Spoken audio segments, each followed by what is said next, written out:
Whoops, sorry. Welcome, everyone. We will go ahead and get started.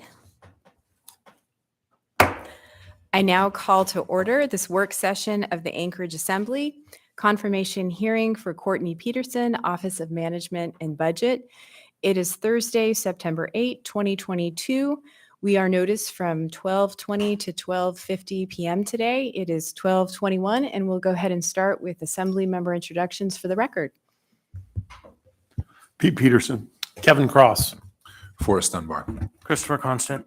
Suzanne LaFrance, and on the phone, I believe we have Mr. Rivera Felix Rivera. and Mr. Solt Randy Solt here. and Ms. Quinn Davidson. Hi, I'm here. Thanks, Madam Chair. Thank you, Ms. Quinn Davidson. Ms. Allard and Ms. Zalatel are excused. And also at the table, we have Courtney Petersen. Amy Domboski, Municipal Manager. Jared Gerker. Thank you. Thank you all for being here today. I just want to note that Ms. Petersen's confirmation is on the Assembly agenda for the regular meeting of September 13, this coming Tuesday. And with that, I will go ahead and turn to Municipal Manager Domboski. Thank you, Madam Chair. By way of history and recap, I'd like to turn it over to Deputy Director of HR, Jared Gerker, to explain the HR process, and then I'll give a brief introduction.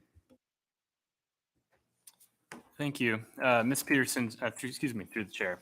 Ms. Petersen's application with the municipality was thoroughly vetted by the Human Resource Department and our third party, Pinnacle. The steps taken to validate Ms. Petersen's credentials and experience is as follows. She received a criminal and credit background check through Pinnacle. She had her highest level of education verified through Pinnacle. Her past employment was also verified through Pinnacle up to 3 employers or 10 years, whichever was longer.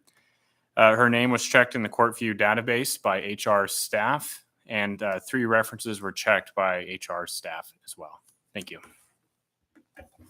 Thank you, Madam Chair. By way of introduction, though I don't think Ms. Petersen needs an introduction to most Assembly members, Courtney Petersen has served for 4 different mayoral administrations over the past 9.5 years while she's worked for the municipality in the Office of Management and Budget. No stranger to government finance, Ms. Petersen previously worked for the city of Duluth as a budget analyst. She's also worked for the city of Unalaska before she joined the MOA's Office of Management and Budget. With almost 20 years of government finance experience, she has a unique ability to turn challenges into opportunities. This administration has been especially grateful for her considerable knowledge and expertise in helping us navigate some of the complexities and challenges we've encountered during the budget process. We look forward to working with Ms. Petersen as our next OMB director, and we have no doubt that under her leadership, OMB will continue to provide us with exceptional service and guidance with professionalism, prudence, and integrity. Mayor Bronson respectfully requests Ms. Petersen be confirmed as the Municipality of Anchorage's next budget OMB director. Thank you, Ms. Domboski. Ms. Petersen, would you like to say a few words? Yes. I'm happy to be here with you guys today, and thank you for your time. Over my 9.5 years with the municipality, I think I've had the opportunity to work with most of you. And for those that I haven't, I look forward to building those working relationships. When I was 8 years old, my parents moved our family from the Midwest to Dutch Harbor. And for those that don't know, that's a small island on the Aleutian chain, about 900 miles from here. That is when my love for Alaska began. Living on an island in the Aleutian chain gave me life experiences that most do not get an opportunity to experience, and a chance to see most of the state. Although living on an island in a secluded lifestyle, it also gives a chance to travel to some of the most remote places and make friendships that last a lifetime. I later returned to the Midwest, which gave me the opportunity to start my career in the financial field. At the time, I thought I was just advancing within an organization, but it really set me on the path that has brought me here today. Starting in revenue accounting at Grand Casino Hinckley, I realized quickly that I enjoyed working with numbers. In the casino's fast-paced environment, the consistency of numbers brought a level of stability. Knowing I wanted to stay in the financial field, I took my skills to the corporate offices in the purchasing department. There, I worked with some very talented individuals and was able to broaden my experience within the financial field. I learned bid processes, contract management, and project management. My love for Alaska never subsided. In 2003, I moved back to Dutch Harbor and started my public sector service with the city of Unalaska, where I was able to diversify my skills in government finances. While I continued working in the purchasing arena, I also was able to broaden my professional expertise through my work in inventory control, intergovernmental charges, cost analysis, and budgeting. I enjoyed my time being in Dutch Harbor, especially the fond memories of growing up and spending time with friends. 4 years later, though, family circumstances brought me back to Minnesota. But I didn't want to stray from the public sector field I had grown to love. I ended up working as a budget analyst for the city of Duluth, where they saw value in my diversified experiences.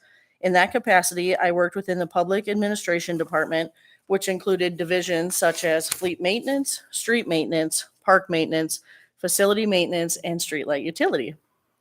This was an expansion of duties and skills I had already acquired in areas that included fund accounting, capital budgeting, and budget forecasting. Shortly after I started with the city, the purchasing agent received some health news that would require him to be off for a few months. Being such a small city, they looked internally to fill the position for the interim. With my previous experience in government and purchasing, they asked that I fill in as the city's acting purchasing agent until his return. I really enjoyed the change of pace and challenge the opportunity brought. When the purchasing agent returned, I moved back into my role as a budget analyst. However, I was continually called upon to expand my roles and duties. Because I was the budget analyst for a department that had almost half of the employees of the city of Duluth, I was brought in as a member of the negotiating team for union negotiations. Near the end of my time with the city of Duluth, they encountered a flooding event that was declared a disaster, which brought my first experience with FEMA and the public assistance process. Throughout my time with the city of Duluth, I was routinely in meetings with policymakers and providing them information, guidance, and advice. Almost 6 years after my move back to the Midwest, I found and applied for a Budget Analyst 2 posting with the municipality of Anchorage and was offered the job. You'd think it would have taken me months to make that decision, but it was a quick and easy decision. I moved back to Alaska 3 weeks after I got the offer. I've never looked back on that decision with any regret. It has been both a challenging and rewarding 9.5 years working for the municipality, serving multiple administrations, and learning from some incredibly talented OMB directors. During my time with the municipality, I've expanded and strengthened my skills by participating in negotiations for all 9 bargaining units, by serving every municipal department as their OMB analyst at one time or another, and by regularly assisting and advising OMB directors with policy guidance to multiple administrations. With the 2023 proposed budget will be my 20th budget iteration that I have had the pleasure of participating in. I know, I was shocked when I wrote that down too. Throughout my career, I've had the great pleasure of working with some of the most selfless and hardworking public servants. I truly believe in the work that we do for Anchorage. While I know this position will be demanding, I'm excited about the challenge and am committed to continue the high level of service, integrity, and reliability that the Office of Management and Budget is known for. Thank you for considering my nomination by the municipality's next OMB director. If confirmed, I look forward to working with each and every one of you. Thank you, Ms. Petersen. Before I go through the queue, I want to note that we were joined by Mr. Volt at 12. And Mr. Rivera is actually here in the room now. I have 2 members in the queue. Before we go to the queue, I also want to remind members to keep in mind that we want to be careful concerning the reputations of nominees. Questions should be limited to education and work experience. Please be aware of any sensitive personnel issues that may not be legally permissible for discussion in a public forum. If members have relevant questions concerning personal characteristics or habits of the nominee that they believe are germane to the question of the candidate's professional qualifications, we can consult with legal counsel to consider holding a special meeting, an executive session on a later date, or offering the nominee the option to request a public discussion here instead of an executive session. So first in the queue is Ms. Quinn Davidson and then Mr. Rivera. Ms. Quinn Davidson? Thanks, Madam Chair, and thanks, Courtney, for being here and for being willing to serve and for all of your years of service at the Muni. I have two questions. One is, will you implement the budget approved by the Assembly, including any veto override?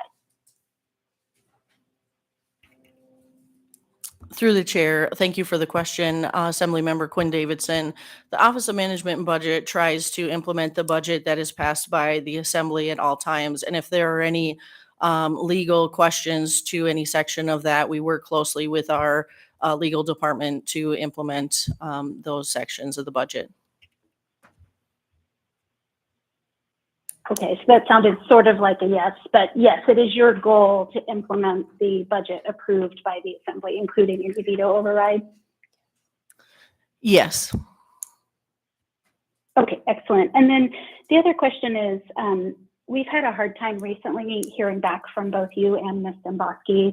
I've sent multiple inquiries about the status of the alcohol tax, including what has been spent. And we've gotten a little bit of information back over about 6 months of asking, but really not sufficient and not including any follow-ups. That also applies to the fuel costs and to the Sullivan costs that we've been told about and heard about in the media, but not actually informed about. When will you get these to us? And do you anticipate withholding information on this in other realms? Through the chair, thank you for the question, Assemblymember Quinn Davidson. I do have the questions from the follow-up from last month's Budget and Finance Committee meeting, in which we examined the 2021 and 2022 alcohol tax funds. I'm working with departments to come up with the comprehensive responses to all of those questions and expect to be able to send those early next week. We are continually working with the departments that have the fuel challenges and evaluating any impacts that that's having right now. We are managing that inside the budgets that they have instead of requesting additional funds if not necessary. So we expect to continue to update those situations as they continue. Okay, thanks. And I guess I'll just note that this is the first time we've heard now potentially the fuel issue is not urgent and you're resolving it administratively. So I'm just concerned about the lack of communication with between the administration and us. And I'm not necessarily blaming you because I don't know who is leading that, but I expect that if you're confirmed, you will communicate honestly and openly with us so that we can solve problems for the residents of Anchorage. Thank you, Ms. Quinn Davidson. Next in the queue is Mr. Rivera and then Mr. Dunbar. Thank you, Madam Chair. So I have had the pleasure of working with a few OMB directors ever since I worked in the mayor's office. And so interesting, each director that you talk to, each nominee that you talk to, they always have a different idea, different vision of what the role and the function of the Office of Management and Budget is. You won't get the same answer. So I would like to hear your answer, especially based off of your extensive experience in the office. What do you see as the role and the function of OMB?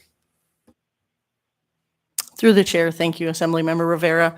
I see the role of OMB as a advisor to not only the mayor, but the assembly to have open communication and continue to work with both branches to come up with solutions to serve the residents of Anchorage.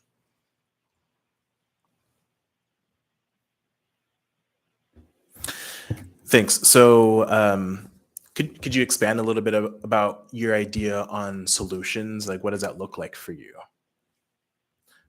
How are you going to be solutions focused as an office? Sorry, clarifying question. In certain circumstances or just like in general? Yeah, just in general.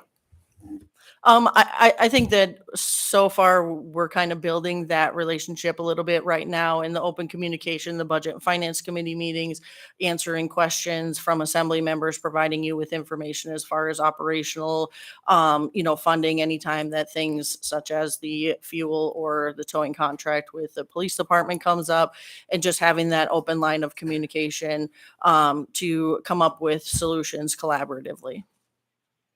Great. Thank you. Thank you, Madam Chair. Thank you, Mr. Rivera. Next is Mr. Dunbar, then Mr. Solt, then Mr. Constant. Mr. Dunbar? Thank you, Madam Chair. And I sort of a follow-up to Ms. Quinn Davidson's question. We have had in the last few weeks, and really even going back more than a month, there have been several sort of open budget questions about the cost of the Sullivan, about what we were going to do with the ARPA funds, with fuels. And to me, it seems like there are a number of these different issues, and they're kind of siloed. And so I think Desiree sent you a document either early this morning or yesterday. So I don't expect you to have already reviewed it, Okay. or at least a request. But we're hoping to have because of the Open Meetings Act, we have to do it in an open forum at the Budget Committee meeting next week, to have myself and Ms. Quinn Davidson, my co-chair, are going to present some basically omnibus appropriations to try to figure out these different things in public. And so I guess my question for you is, do you think you'll have good estimates by next week, Thursday, for particularly fuels and the Sullivan Arena, and then perhaps also the towing contract? And if not, could we get those by the following meeting, which when we actually have to pass it, which I think is the 27th? Through the chair, Mr. Dunbar, yes, I will put that on the list for the Budget and Finance Committee for next Thursday. And I will make every effort to have those projections done with the departments to have a robust conversation about those. Perfect. Thank you so much. Thank you, Madam Chair. Thank you, Mr. Dunbar. Next is Mr. Solt, then Mr. Constant, then Mr. Petersen. Mr. Solt? Thank you, Madam Chair. And thank you, Courtney, for be willing to serve, and really appreciate it. So as we're always trying to live within our means, I'm just curious how you will, I guess, use the office to provide us with feedback, or the administration with feedback, on how we can reduce our budget or spend more efficiently. If you have, as you've seen this throughout your career, how do you get yourself involved in that process? Through the chair, Assemblymember Salt, thank you for the question. I think one of the things that we have to our advantage is we have performance value measures that we have the availability to update and really make a strong kind of report card to the public of the services that they're receiving for their tax dollars. And I think through those performance measures, we can come up with some efficiencies from departments where, we can look into options that will allow us to maybe reduce costs without actually reducing services to the public. Thank you. Thank you, Mr. Solt. Mr. Constant? Thank you. So recently I became aware of some struggles between OMB and the CFO's office, not struggles that are contemporaneous to this administration, but kind of historic, and that you have different missions and different purposes, but have a pretty tight connection because you're kind of both ends of that budget process. And so I'm wondering if you can help illuminate for me the relationship, the challenges and opportunities between the two offices. Through the chair, Assemblymember Constant, thank you for the question. I think that, we have an entire administration that's working towards one goal, ultimately, all the departments together. The way that the Office of Management and Budget Finance works together is we're kind of a checks and balances for each other. OMB has the budget side, we load the budget and the management of that, and the finance side works with the departments on the transacting against that budget. So I wouldn't say that there is a contentious relationship there. I think there's a natural checks and balances between our two departments, and that we work together to accomplish, the goal, which is a strong financial position for the municipality of Anchorage. Thank you, Mr. Constant. Mr. Petersen? Thank you, Madam Chair. And I just wanted to point out that I don't have a conflict of interest in this situation, even though Ms. Petersen and I, our names are spelled the same. We are not related as far as I know. So, but it is great to see another Petersen spelled with all E's. Thank you. I believe you are correct. I don't know of any family relation either. So, and it's possible, but because you're from Minnesota and I'm from Iowa, but there are millions of Petersen spelled with all E's. So, thanks. Thank you, Mr. Petersen. Do members have any other questions? Okay. Ms. Petersen's confirmation will be before the Assembly at the regular meeting of September 13. It is item 11C.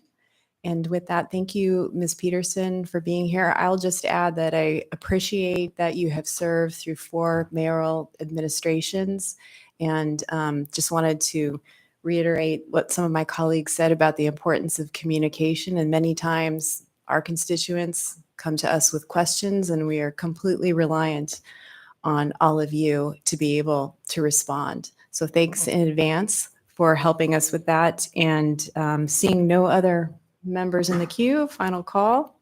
Again, thank you very much for being here, all of you, today. We are adjourned. Thank you.